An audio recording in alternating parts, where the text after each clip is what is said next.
सरकार कठोर से कठोर सजा दिलाएगी। उत्तर प्रदेश के यशस्वी मुख्यमंत्री श्रद्धेय योगी जी ऐसी घटनाओं को बिल्कुल स्वीकार नहीं करते हैं और आपने देखा था कि इस बार विधानसभा के सत्र में भी इन विषयों के ऊपर चर्चा हुई है, संशोधन लाया गया है और कठोर से कठोर कार्रवाई हो, कठोर से कठोर कारावास और सज़ा मिले।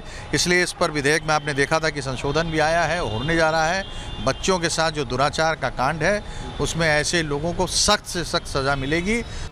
बहरहाल नाबालिग की जिंदगी में एक गुनाह का जहर घोलने वाला आरोपी सपा नेता मोहित खान जेल में है। पुलिस ने उसके खिलाफ पॉक्सो एक्ट के तहत केस दर्ज किया है।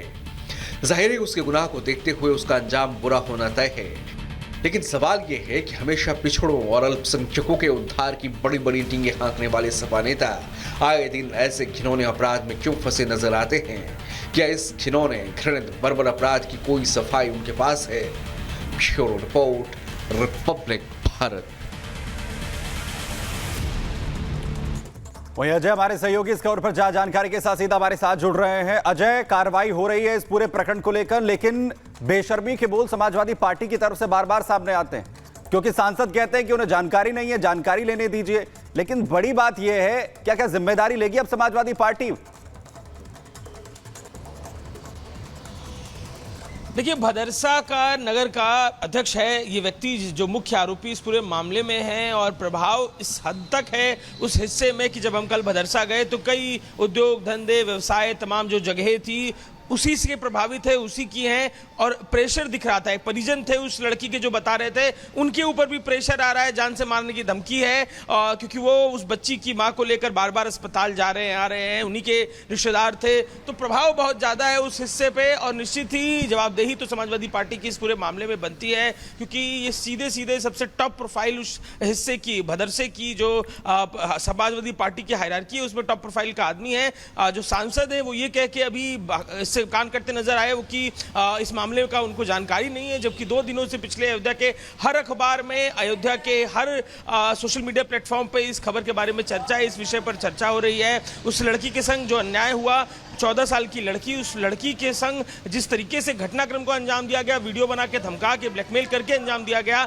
लगातार अब पुलिस ने इसमें FIR भी कर ली है, गिरफ्तारी भी कर ली है, लेकिन अब जवाबदेही इसमें समाजवादी पार्टी के जो सांसद हैं उनकी भी बनती है, पार्टी की भी बनती है। बिल्कुल अजय, बहुत ही महत्वपूर्ण जानकारी आप दे रहे हैं।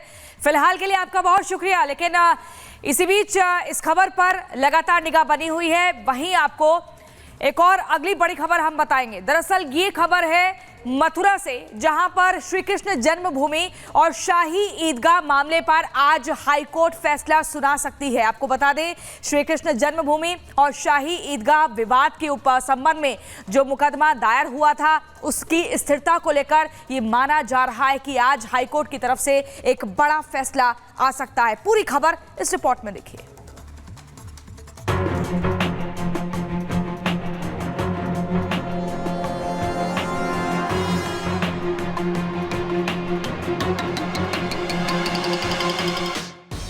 इलाहाबाद हाईकोर्ट में आज क्या होगा इस पर सबकी नजरें हैं, क्योंकि सदियों से चला आ रहा श्री कृष्ण जन्मभूमि पोषणीयता विवाद पर आज फैसला आने वाला है।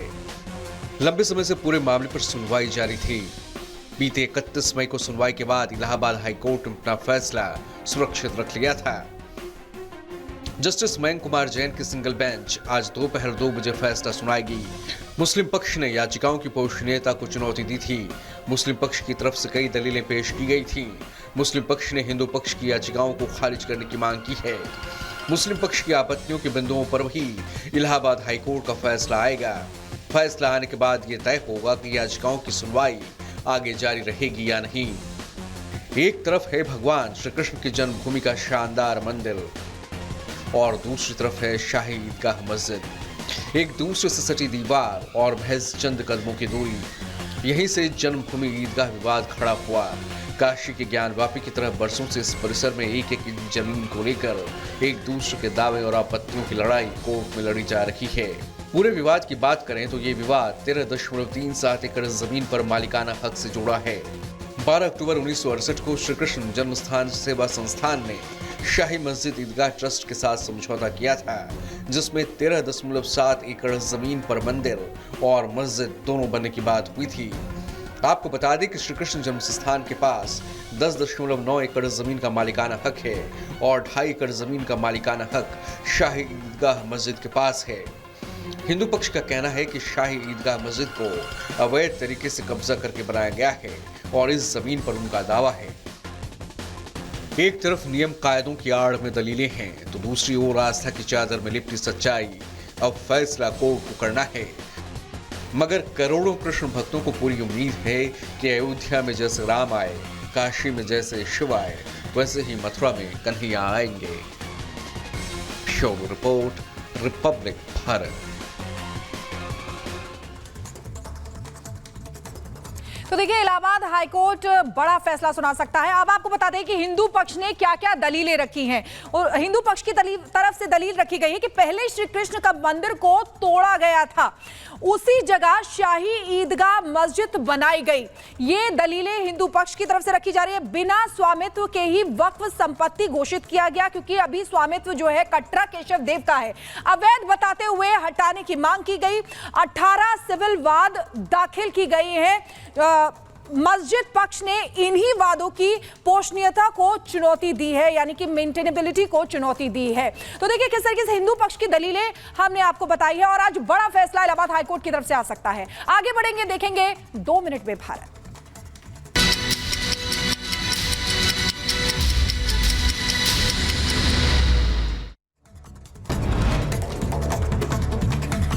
भारी बारिश के चलते कुल्लू में गिरी 3 मंजिला इमारत, नदी के तेज बहाव में समा गया मकान। हादसे में किसी के हताहत होने की खबर नहीं।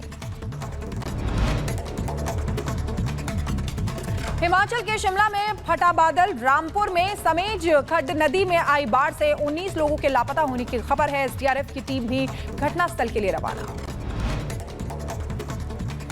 हिमाचल के कुल्लू में फटा बादल, बादल फटने की वजह से बढ़ा पानी का जलस्तर, मलाना के निचले क्षेत्र में भारी तबाही की आशंका।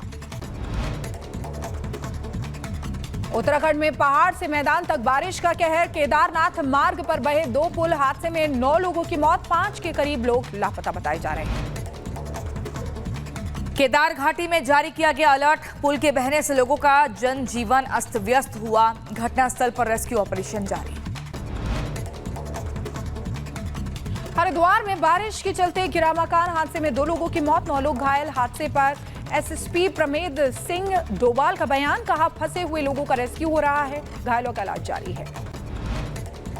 तेज बारिश के बाद देहरादून के शांति विहार में पानी भर गया, कई सड़कें जलमग्न हुई, राहगीरों को करना पड़ रहा परेशानियों का सामना। टिहरी जिले के घनसाली में बादल फटने से हादसा हुआ है। एक ही परिवार के 3 लोग बह गए, 2 की मौत हुई है, एक की हालत गंभीर है। उत्तराखंड में भारी बारिश के बाद तबाही का मंजर, बादल फटने से भारी नुकसान हुआ, 9 लोगों की मौत हुई, 5 लोग लापता। सीएम धामी ने घटना की जानकारी ली। जयपुर में तेज बारिश ने बढ़ाई लोगों की मुश्किलें, बारिश के बाद एयरपोर्ट के बाहर भरा पानी।